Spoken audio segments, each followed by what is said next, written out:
خصوصاً على افضلهم وخاتم النبیین محمد الامین وعلى آلہ وصحبہ اجمعین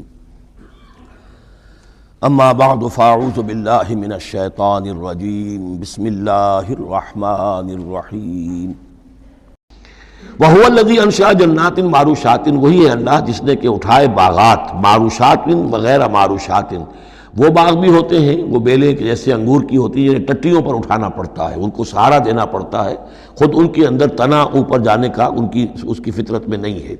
غیر معروشات یہ عام درخت ہیں، وہ خود کھڑے ہوتے ہیں، اپنی یعنی ریڑھ کی ہڈی ان کی اپنی مضبوط ہے، وہ کھڑے ہیں، انار کا درخت ہے، آم کا درخت ہے۔ تو معروشات وہ ہیں کہ جن کو ٹٹیوں پر چڑھانا پڑتا ہے۔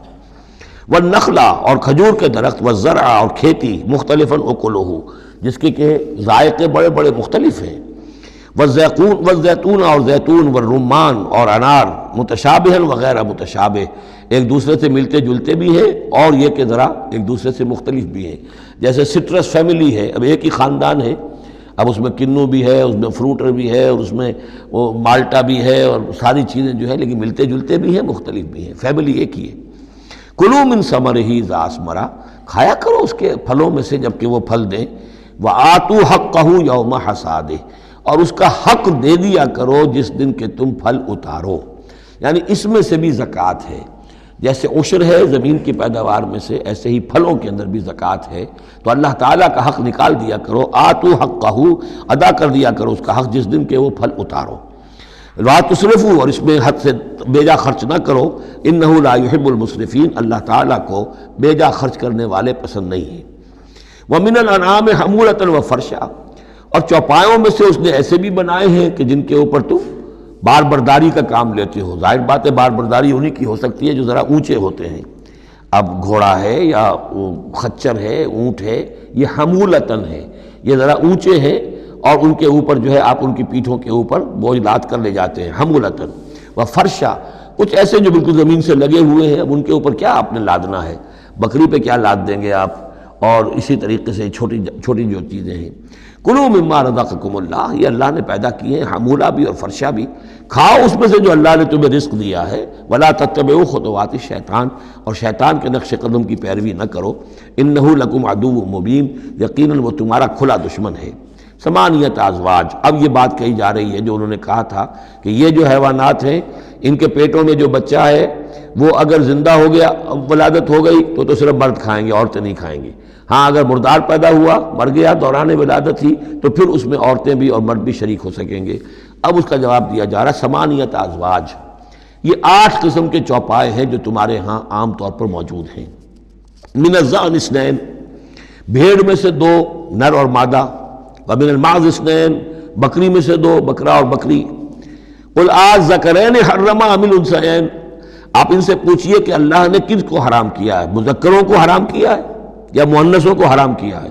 اما اشتملت علیہ ارحام الانثیین، یا یہ کہ جو ان کے رحم ہیں ان کے مؤنثوں کے، ان پہ جو کچھ ہے انہیں حرام، کس کو حرام کیا ہے؟ حرام اگر کوئی شے ہے تو سب کے لیے، اور اگر حرام نہیں ہے تو کسی کے لیے بھی نہیں۔ یہ تم نے جو نئے قوانین بنا لیے ہیں وہ کہاں سے لے آئے ہو، کیا ان کی سند ہے؟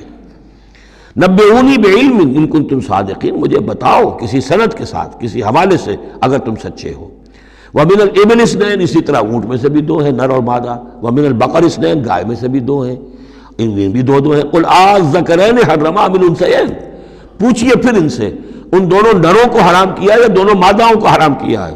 اما اشتملت علیہ ارحام الانثیین، یا یہ کہ جو رحم ہیں ان کے ماداؤں کے، کیا ان کے اندر جو کچھ ہے اسے حرام کیا ہے؟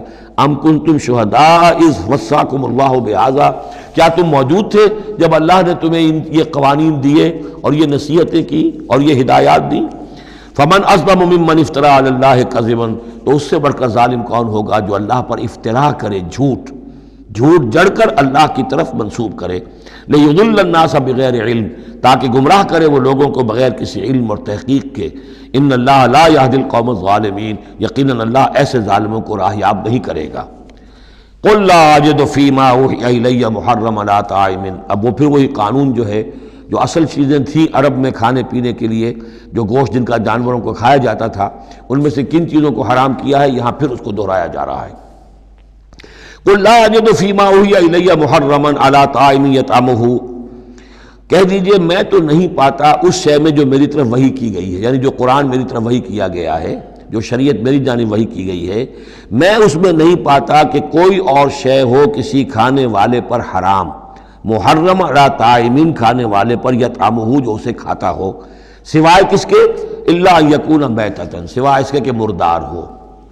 اس مردار کی مزید تشریح جو ہے سورہ مائدہ میں ہم پڑھ چکے ہیں، منخنقہ ہو، متردیہ ہو، موقوذہ ہو، وہ سب کے سب کسی بھی سبب سے وہ اگر مر گیا ہے جانور تو وہ حرام ہو گیا۔ ہاں اس کے مرنے سے پہلے کوئی اونچائی سے گر گیا ہے لیکن یہ کہ ابھی جان ہے اور آپ نے ذبح کر لیا ہے اور خون نکل گیا، وہ جائز ہو جائے گا۔ لیکن اگر آپ کے پہنچنے سے پہلے، ذبح کرنے سے پہلے اس کی موت واقع ہو چکی ہو تو وہ مردار میں ہے، تو مردار کی کوئی بھی شکل ہو وہ حرام ہے۔ او دمن مسفوحا، یا خون ہو بہتا ہوا، یعنی ایک خون وہ ہے کہ جو چاہے کتنا ہی زور آپ لگا لیں، کتنا ہی رائگر مورٹس ہو جائے، کتنا ہی تشنج ہو، لیکن پھر بھی کچھ نہ کچھ خون تو کہیں نہ کہیں جسم میں رہ ہی جائے گا، وہ حرام نہیں ہے۔ مطلب یہ کہ تلی کے اندر خون رہ جائے گا، کچھ نہ کچھ جگر میں کچھ خون رہ جائے گا، وہ چیزیں حرام نہیں ہیں۔ لیکن جو بہایا جا سکتا ہو خون، کہ اگر آپ نے ذبح کیا ہے تو خون بہا کر نکال دیا جائے، اب یہ خون جو ہے یہ حرام ہے۔ او لحم خنزیر، یا یہ کہ سور کا گوشت ہو، فإنہ رجس، اس لیے کہ وہ تو ہے ہی ناپاک، وہ اصلاً ناپاک ہے۔ او فسقاً، یا یہ کہ وہ ناجائز شے ہو، احل لغیر اللہ بہ، جس پر اللہ کے سوا کسی اور کا نام پکارا گیا ہو، کسی اور کے نام پر ذبح کیا گیا ہو، کسی اور سے تقرب کی نیت پر وہ اس کی قربانی دی گئی ہو، چاہے وہ نام اللہ ہی کا لیا جا رہا ہو لیکن نیت میں اگر یہ ہے، اور جا کر کسی خاص استھان کے اوپر اس کو ذبح کیا ہے، کسی خاص مقام پر کیا ہے، کسی خاص قبر پر کیا ہے، تو ظاہر بات ہے کہ دل کے اندر تو چور وہی ہے۔ فمن اضطر غیر باغ، لیکن ان میں سے بھی جو لوگ مضطر ہو جائیں، مجبور ہو جائیں، نہ تو ان کے اندر حد سے بڑھنے کی کوئی غیر باغ، نہ تو اس کی کوئی طلب ان کے اندر ہو، ولا عاد، نہ حد سے زیادہ بڑھے، صرف جان بچانے کے لیے تھوڑا سا ان میں سے اگر کچھ کھا کر جان بچائی جا سکے تو اجازت ہے۔ فإن ربک غفور رحیم، تو یقیناً آپ کا رب غفور ہے، بخشنے والا، اور رحیم ہے، رحم فرمانے والا۔ وعلی الذین ہادوا حرمنا کل ذی ظفر، اور ہم نے ان پر جو یہودی ہوئے تھے حرام کر دیا تھا ہر وہ جانور جس کا ایک کھر ہوتا ہے۔ جانور ایک وہ ہے جیسے کہ گائے ہے، ان کے یہ پیر جو ہے وہ پھٹے ہوئے ہوتے ہیں، اور ایک جانور ہوتا ہے جس کا کھر ایک ہی ہے، ایک ہی ناخن، تو کھر والے جانور گھوڑے کا ایک ہی ہے، تو یہ چیزیں جو ہیں وہ ان کے اوپر حرام کر دی گئی تھی۔ بعض چیزیں تھیں کہ جو اصلاً حلال تھیں لیکن یہ کہ یہودیوں پر ان کی جو وہ شرارتیں تھیں ان کی وجہ سے، جیسا کہ ہم پڑھ آئے ہیں، بہت سی چیزیں ان پر حرام کر دی گئی تھیں۔ وعلی الذین ہادوا حرمنا کل ذی ظفر، اور ہم نے یہودیوں کے اوپر تو حرام کر دی تھی ہر ایک ناخن والے جانور کو۔ ومن البقر والغنم حرمنا علیہم شحومہما، اسی طریقے سے گائے اور بکری وغیرہ میں سے بھی ہم نے اس پر ان کی چربی جو ہے وہ حرام کر دی تھی۔ الا ما حملت ظہورہما، سوائے اس کے کہ جو ان کی پیٹھ کے ساتھ لگی ہوئی ہو، پٹھ کے ساتھ جس کو ہم کہتے ہیں لگی ہوئی ہے، اب الحوایا، یا انتڑیوں کے ساتھ لگی ہوئی ہو، او مختلط بعظم، یا جو ہڈیوں کے اندر ہو، تو یہ جو ہے یہ چیزیں تو چربی کی جائز تھی ان کے لیے، باقی چربی جو ہے کھلی وہ ان کے لیے حرام کر دی گئی تھی۔ ذالک جزیناہم ببغیہم، یہ ہم نے انہیں سزا دی تھی ان کی شرارت کی بنا پر۔ یہ مستقل آسمانی شریعت کا حصہ نہیں تھا بلکہ یہ خاص طور پر ان کے اوپر تنگی کی گئی تھی ان کی شرارتوں کی وجہ سے۔ وَإِنَّا لَصَادِقُونَ، اور ہم جو کچھ کہہ رہے ہیں وہ بالکل صحیح ہے اور درست ہے۔ فَإِن كَذَّبُوكَ، پھر اے نبی اگر یہ آپ کو جھٹلا دیں، فَقُلْ رَبُّكُمْ ذُو رَحْمَةٍ وَاسِعَةٍ، تو کہہ دیے تمہارا رب بڑی وسیع رحمت والا ہے، وہ تمہیں فوراً نہیں پکڑ رہا، نہ فوراً معجزہ دکھا رہا ہے تاکہ پھر تمہاری مہلت ختم ہو جائے، اس کی رحمت کا تقاضا یہ ہے کہ وہ تمہیں ابھی اور مہلت دے رہا ہے۔ وَلَا يُرَدُّ بَأْسُهُ عَنِ الْقَوْمِ الْمُجْرِمِينَ، لیکن یہ کہ جب اس کی پکڑ آ جائے گی، اس کی سخت آ جائے گی تو اس کو لوٹایا نہیں جا سکے گا مجرموں کی قوم سے۔ پھر جب وہ آ جائے گی بات، إِنَّ بَطْشَ رَبِّكَ لَشَدِيدٌ، پھر وہ بڑی سخت پکڑ ہوگی اور کوئی اس کا منہ پھیرنے والا نہیں ہوگا۔ سَيَقُولُ الَّذِينَ أَشْرَكُوا لَوْ شَاءَ اللَّهُ مَا أَشْرَكْنَا وَلَا آبَاؤُنَا وَلَا حَرَّمْنَا مِنْ شَيْءٍ، ان قریب کہیں گے یہ مشرک لوگ، اگر اللہ چاہتا تو نہ ہم شرک کرتے، نہ ہمارے آباء و اجداد کرتے، نہ ہم نے ان چیزوں کو حرام ٹھہرایا ہوتا جنہیں تم کہہ رہے ہو کہ حرام نہیں ہے اور ہم نے خامخواہ حرام ٹھہرا دیا ہے۔ اللہ تو علی کل شیء قدیر ہے، وہ ہمیں روک سکتا تھا، اس کا اختیار تھا، وہ ہمیں یہ کام نہ کرنے دیتا۔ یہ کٹ حجتیاں انسان کرتا ہے۔ کذالک کذب الذین من قبلہم، اسی طرح جھٹلایا تھا ان لوگوں نے جو ان سے پہلے تھے، حتی ذاقوا باسنا، یہاں تک کہ انہوں نے ہمارے عذاب کا مزہ چکھ لیا۔ قل هل عندکم من علم فتخرجوہ لنا، آپ ان سے یہ کہیے کہ کیا تمہارے پاس کوئی علم ہے، کوئی دلیل ہے، کوئی سند ہے، کسی کتاب میں لکھی ہوئی چیزیں یہ موجود ہیں جنہیں تم ہمارے سامنے پیش کر سکو؟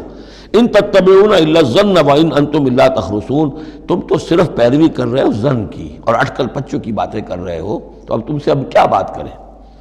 قل فللہ الحجۃ البالغہ، کہہ دیجئے تو اللہ کے حق میں ثابت ہو چکی ہے پوری حجت۔ اللہ تعالیٰ نے ہر طرح تم پر اتمام حجت کر دیا، تمہاری ہر بات کو رد کر دیا، معقول طریقے سے طرح طرح سے تمہیں ہر بات سمجھا دی ہے۔ قل فللہ حجت اللہ البالغہ، یہی سے امام الہند شاہ ولی اللہ دہلوی نے اپنی جو شورۂ آفاق کتاب ہے اس کا نام یہاں سے اخذ کیا ہے، حجت اللہ البالغہ، اللہ کی مکمل حجت۔ قل فللہ الحجت البالغہ، اللہ کی طرف سے حجت تم پر پوری ہو چکی، قائم ہو چکی۔ فلو شاء لہداکم اجمعین، اگر وہ چاہتا تم سب کو ہدایت پر لے آتا، اس کے آنے واحد میں تمہیں سب کو ابو بکر صدیق جیسا نیک بنا دیتا، یہ اس کا اختیار تھا، لیکن اس نے رکھا ہے معاملہ اس دنیا کا امتحان کے لیے۔ خلق الموت والحیات لیبلوکم ایکم احسن عملا، تاکہ تمہیں آزمائے اور جانچے۔ قل ہلم شہداءکم الذین یشہدون ان اللہ حرم ھذا، کہ یہ ذرا لاؤ تو صحیح اپنے وہ گواہ جو یہ گواہی دے سکے کہ اللہ نے ان چیزوں کو حرام کیا ہے۔ کہاں ہے پاس گواہ؟ کوئی کتاب گواہ ہے، کوئی اور چیز، کوئی علمی سند ہے؟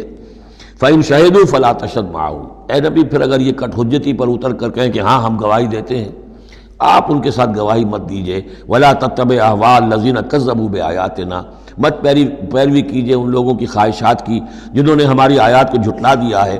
وَالَّذِينَ لَا يُؤْمِنُونَ بِالْآخِرَةِ هُمْ بِرَبِّهِمْ يَعْدِلُونَ، اور جو لوگ آخرت پر ایمان نہیں رکھتے وہی ہیں کہ جو اپنے رب کے ساتھ دوسروں کو برابر کر دیتے ہیں۔ یہ پہلی آیت جو تھی سورہ مبارکہ کی، ثم الذین کفروا بربہم یعدلون، اسی پر وہ پہلی آیت ختم ہوئی تھی، اور یہاں 150ویں آیت میں پھر یہ لفظ آ گیا۔ یہ لوگ جو ہیں پھر بھی جو آخرت پر یقین نہیں رکھتے، جنہیں ڈر نہیں ہے اللہ کے حضور میں حاضری کا، وہ پھر جس کو چاہتے ہیں اللہ کے برابر کر دیتے ہیں۔ بارک اللہ لی ولکم فی القرآن العظیم ونفعنی وإیاکم بالآیات والذکر الحکیم۔